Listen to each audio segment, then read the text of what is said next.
उत्तराखंड में चमोली रैनी गांव ने विनाश की जो लीला देखी, उससे निपटने का इंसानी हौसला दिखना शुरू हो गया है।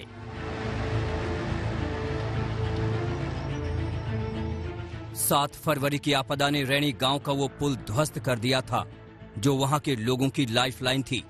अब बीआरओ एक नया पुल बनाने की कोशिशों में जुटा है। देखिए, एक नए पुल को बनाने की कवायद बहुत तेजी के साथ जारी है, जिसने गांव के संपर्क को तोड़ दिया था। मैं अपने कैमरामैन से कहूंगा कि जरा पहले वो पुराने ब्रिज की तरफ ले जाएं, वहां से कैमरे को पैन करते हुए और इस छोर तक लेकर आए जहां पर पुराना पुल हुआ करता था, जो 7 फरवरी को ध्वस्त हो गया पूरी तरीके से। लेकिन अब चूंकि वो जो बेस था वो बेहद कमजोर हो चुका है, इसलिए बीआरओ और शासन प्रशासन की टीम ने एक नया रास्ता चूज किया है ब्रिज बनाने के लिए। देखिए, वहां से ये ब्रिज का स्टार्टिंग पॉइंट होगा और यहां तक ये ब्रिज आएगा। ये और लगातार सिर्फ प्रशासन ही नहीं बल्कि आसपास के लोग भी मदद करने में जुटे हुए हैं।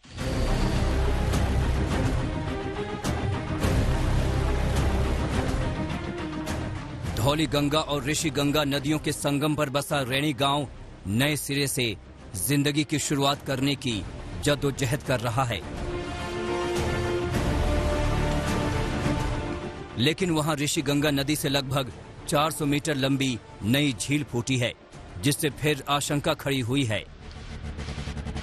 के हाथ की तरफ जो नदी देखें वो धौली गंगा है, जहां पर 7 फरवरी को लोगों ने विनाश होते हुए देखा, तांडव होते हुए देखा, जिसकी वजह से बहुत सारे लोगों को अपनी जिंदगी से हाथ धोना पड़ा और बहुत सारे लोग अभी भी आपदा में फंसे हुए हैं। उनको ढूंढने की कवायद अभी जारी है।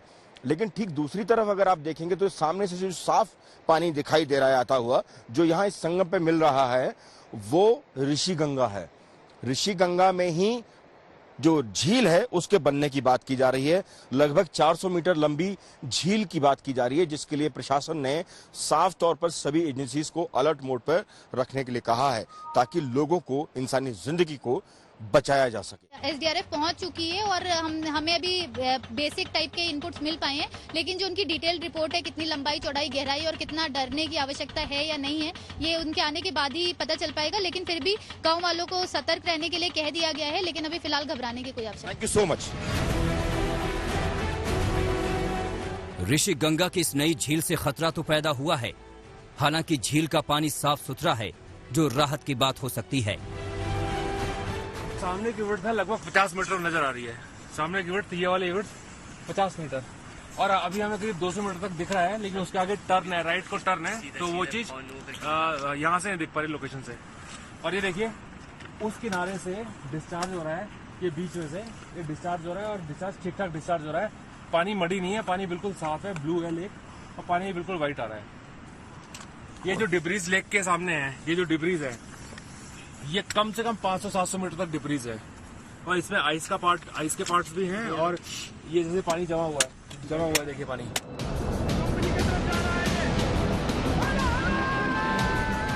नई झील को लेकर हर कोई अलर्ट पर है, क्योंकि 1 हफ्ते पहले आई आपदा भूले नहीं भूलती।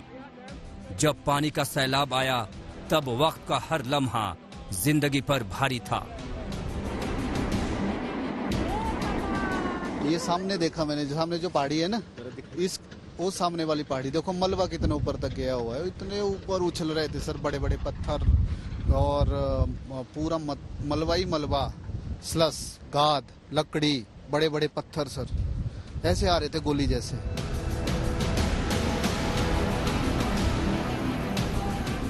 रैनी गांव में 7 जनवरी के विनाश के सबूत अभी भी तलाशे जा रहे हैं। चमत्कार कभी भी हो सकता है, और पूर्व का हमारा अनुभव भी है, जब हमारी एनडीआरएफ की टीम ने कहीं पे काम किया है, 10वें दिन भी जिंदा विक्टिम को निकालने में हमें सफलता मिली है। तो इस तरह के हादसे में कहीं पे यदि एयर गैप बना होगा, कोई वॉइड स्पेस बना होगा, जहां तक पहुंचने की कोशिश हम यहाँ पे भी कर रहे हैं और टनल में भी कर रहे हैं, तो निश्चित रूप से हो सकता है कि हमें कोई जिंदा व्यक्ति भी मिल जाए। चमोली की आपदा के बाद से सैकड़ों लोग लापता हैं। सबसे ज्यादा चिंता तपोवन पावर प्रोजेक्ट की टनल में फंसे लोगों की है।